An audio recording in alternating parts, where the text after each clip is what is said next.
Hello बच्चों, let's read the question. The question say that delta HF for CO2, CO and H2O gas are minus 393.5, minus 110.5 and minus 241.8 kilojoule per mole respectively.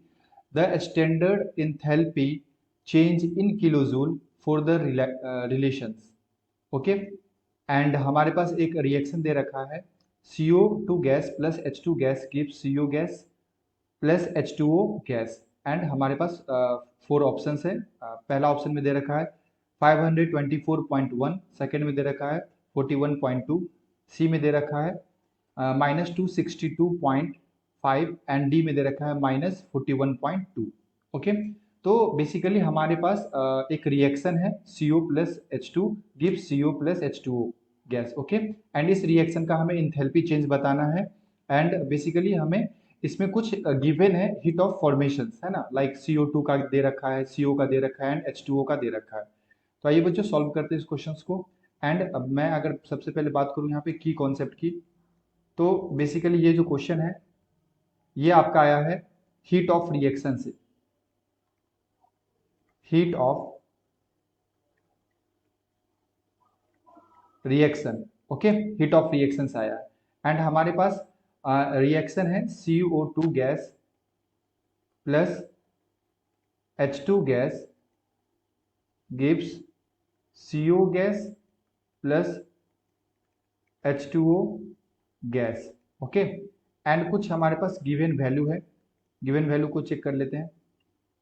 Like heat of formation दे रखा है किसका, CO2 gas का, ये दे रखा है बच्चों हमारे पास minus 393.5 kilo joule per मोल।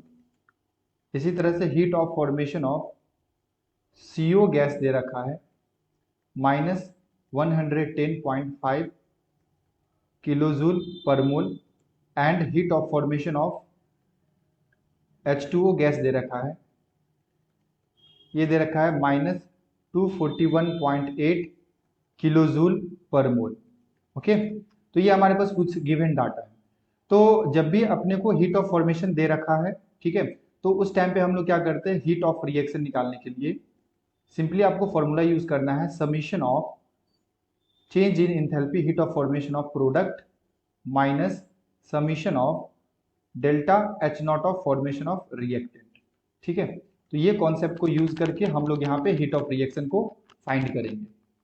तो अगर मैं यहाँ से निकालूं तो delta H nought of reaction आ जाएगा बच्चों प्रोडक्ट, तो प्रोडक्ट में हमारे पास है delta H nought of formation किसका, CO का, plus delta H nought of formation H2O gas का। ओके, माइनस इसमें से करना है delta H nought of F CO2 plus delta H nought of F H2। तो बट आपको एक बात ध्यान यहाँ रखना होगा कि जो भी हमारे पास यहाँ पे नेचुरली एलिमेंट्स होते हैं ना, जैसे हाइड्रोजन H2 के फॉर्म में है, तो ये नेचर में भी H2 के फॉर्म में पाया जाता है, तो इसका जो स्टैंडर्ड इंथैल्पी होता है बच्चों, ये हम लोग जीरो एज्यूम करते हैं। ठीक है, तो ये हम लोग क्या एज्यूम करते हैं, जीरो एज्यूम करते हैं। अब सबका वैल्यू यहाँ पे अगर हम पुट करें तो आ जाएगा हमारे पास, इसका दे रखा है माइनस 110.5 प्लस इसका दे रखा है माइनस 241.8।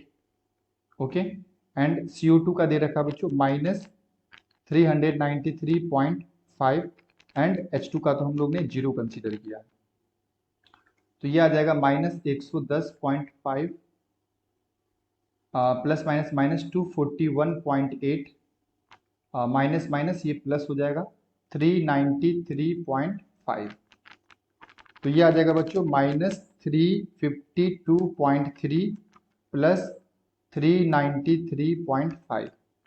तो यहाँ से माइनस करने के बाद आ जाएगा 41.2 किलो जूल पर। ओके, सो हाँ, जो हमारा आंसर आया बच्चों ये कितना आ गया, ये आ गया 41.2 किलो जूल पर मोल। अब ऑप्शंस को चेक कर लेते हैं यहाँ पे, तो यहाँ पे देखो ऑप्शन नंबर सेकेंड में दे रखा है बच्चों minus 41.2 okay kilo joule per मोल, तो ये हमारा ऑप्शन नंबर बी जो है ये हमारा बच्चों करेक्ट ऑप्शन है। Okay, I hope you will be understood it well. Best of luck. Thank you.